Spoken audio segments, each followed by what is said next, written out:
Dialah bocah Angon. Rumahnya di belakang sungai. Pintunya setinggi batu, menutupi pohon handelen dan hanjuang. Apa yang digembalakan? Bukan kerbau, bukan domba, bukan pula harimau atau banteng, tetapi ranting daun kering dan sisa potongan yang akan menemui banyak sejarah kejadian. Selesai zaman yang satu, datang lagi satu zaman yang jadi sejarah kejadian baru. Setiap zaman membuat sejarah, setiap waktu akan berulang, itu dan itu lagi. Sebuah negara akan pecah oleh kebo bule yang digembalakan oleh orang yang tinggi dan memerintah di pusat kota. Semenjak itu, raja-raja dibelenggu, kerbau bule memegang kendali, dan keturunan kita hanya jadi orang suruhan. Tapi kendali itu tak terasa, sebab semuanya serba dipenuhi dan murah serta banyak pilihan. Semenjak itu, pekerjaan dikuasai monyet. Suatu saat nanti keturunan kita akan ada yang sadar, tapi sadar seperti terbangun dari mimpi. Dari yang hilang dulu semakin banyak yang terbongkar, tapi banyak yang tertukar sejarahnya. Banyak yang dicuri bahkan dijual. Keturunan kita banyak yang tidak tahu bahwa zaman sudah berganti. Pada saat itu, geger di seluruh negara. Pintu dihancurkan oleh mereka, para pemimpin, tapi pemimpin yang salah arah.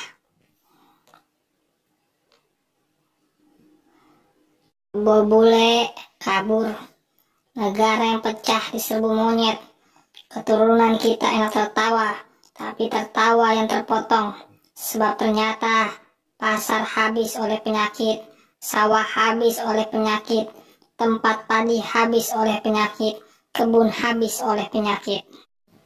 Penyakit bermunculan di sana-sini, lalu keturunan kita mengamuk tanpa aturan.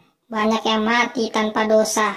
Jelas-jelas musuh dijadikan teman, yang jelas-jelas teman dijadikan musuh. Mendadak banyak pemimpin dengan caranya sendiri, yang bingung semakin bingung. Banyak anak kecil sudah menjadi bapak, yang mengamuk tanpa berkuasa, mengamuk tanpa pandang bulu.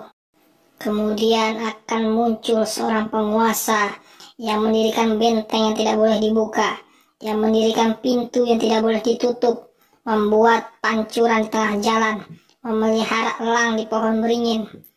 Dia adalah penguasa yang buta, bukan buta pemaksa, tetapi buta tidak melihat segala penyakit dan penderitaan rakyat.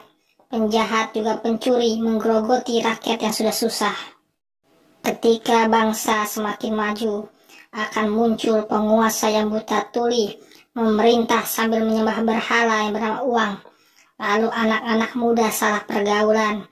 Aturan hanya menjadi bahan omongan, karena yang membuat bukan orang yang mengerti aturan itu sendiri.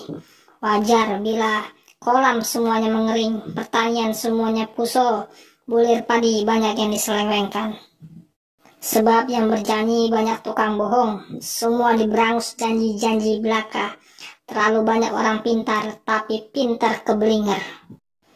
Pada saat itu datang pemuda berjanggut, datang yang memakai baju serba hitam sambil menyanding sarung tua, membangun semua yang salah arah, mengingatkan pada yang lupa, tapi ia tidak dianggap.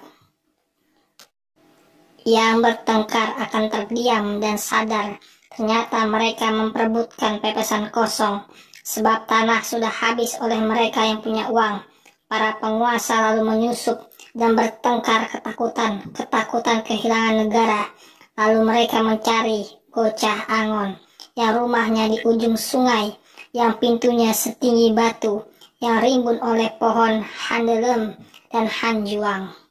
Semua mencari tumbal, tetapi bocah Angon sudah tidak ada, sudah pergi bersama pemuda berjanggut.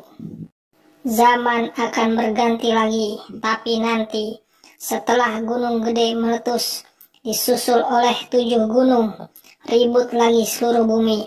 Orang Sunda dipanggil-panggil, orang Sunda memaafkan. Baik lagi semuanya, negara bersatu kembali. Nusa Jaya lagi, sebab berdiri Ratu Adil, ratu adil yang sejati. Tapi siapa ratunya? Dari mana asal sang ratu? Apa jenis kelaminnya? Nanti juga kalian tahu. Sekarang carilah oleh kalian pemuda berjanggut dan bocah angon.